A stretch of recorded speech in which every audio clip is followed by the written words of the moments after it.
Monsieur Alain Foka, je pense qu'il faut éviter, en fait, disons, de vouloir empêcher de toucher le mal là où vient le mal. Le mal est venu de la Libye. Vous le savez tous. Avant la mort de Kadhafi, il n'y avait pas des gens qui quittaient la Libye pour aller en Europe, des immigrés. Mais ça, c'est la pauvreté, monsieur le Président. Attendez. Mais il y avait au moins plus de 500 000 Africains qui travaillaient en Libye. Il ne faut pas oublier cela. Plus de 500 000 Africains, jeunes Africains qui travaillaient en Libye en son temps. Avant cela, la pratique de drogue des êtres humains n'existait pas. Avant la mort de la Libye. Nos pays étaient en paix. Avant la mort de la Libye, le terrorisme n'existait pas, mais il y a une sorte de forme de menace, disons, des citoyens de tel ou tel pays mécontents qui sont à la recherche, disons, d'une autre solution militaire, autre. Ça existait. Ça existait. Mais la pauvreté dans ces zones-là ne date pas de la mort de Kadhafi. Ce sont des régions austères. L'austérité naturelle contre l'homme. Le désert. Le désert. Le Sahel, c'est aussi cela. Donc, il n'y a ni route, ni école, ni centre de santé, ni l'agriculture, ni un bon élevage. Mais la faute à qui, monsieur le Président?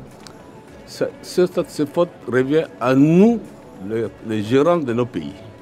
Ça, nous, on s'assume en ce qui concerne cela.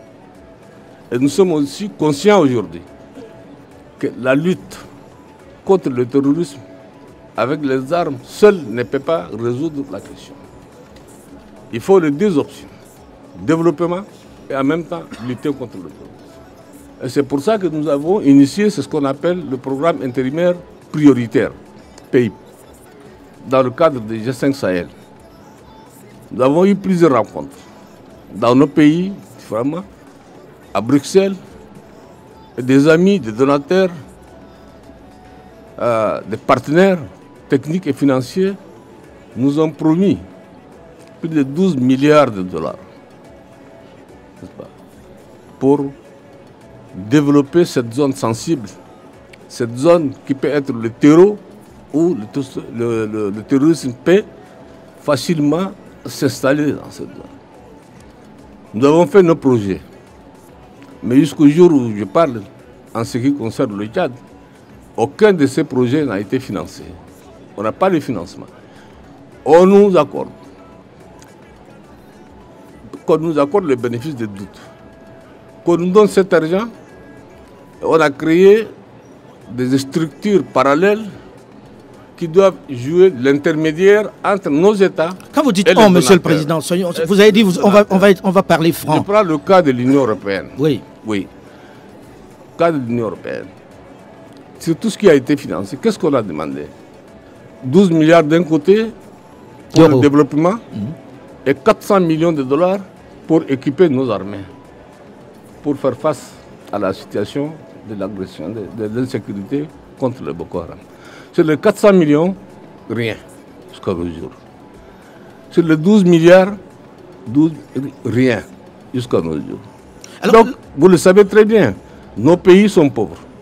Et nous consacrons aujourd'hui plus de 20% pour certains pays, 30% pour d'autres pays de notre budget pour supporter, pour lutter contre le Boko Haram. Et la lutte contre le terrorisme n'est pas un problème simplement qui concerne les pays du G5. Quand il a été question de lutter contre le terrorisme dans le Moyen-Orient, là-bas il y a du pétrole, il y a tout. Plus de 200 avions de guerre ont été mobilisés. N'est-ce pas? Des milliards ont été mobilisés. Et quand il s'agit de l'Afrique, c'est parce qu'on estime, n'est-ce pas, les grandes puissances, ceux qui maintiennent, ceux qui ont la technologie, ceux qui ont les moyens, estiment que ce n'est pas une priorité pour nous. Alors là, ça revient souvent, monsieur le Président. C'est pas que ça revient souvent. La réalité, c'est cela. Alors, là, la réalité, c'est ça. Lorsqu'on écoute de plus en plus... Il en manque une gouvernance mondiale déséquilibrée. Et les gens oublient une chose. L'Afrique est un continent qui a plus d'1,5 milliard, d'1,2 milliard d'habitants. C'est une force. Qu'on nous dise que nous sommes pauvres aujourd'hui. Mais cette pauvreté vient d'où? Remontons à notre histoire. Le continent est riche. Notre continent regorge de richesses. Les autres continents n'en ont pas.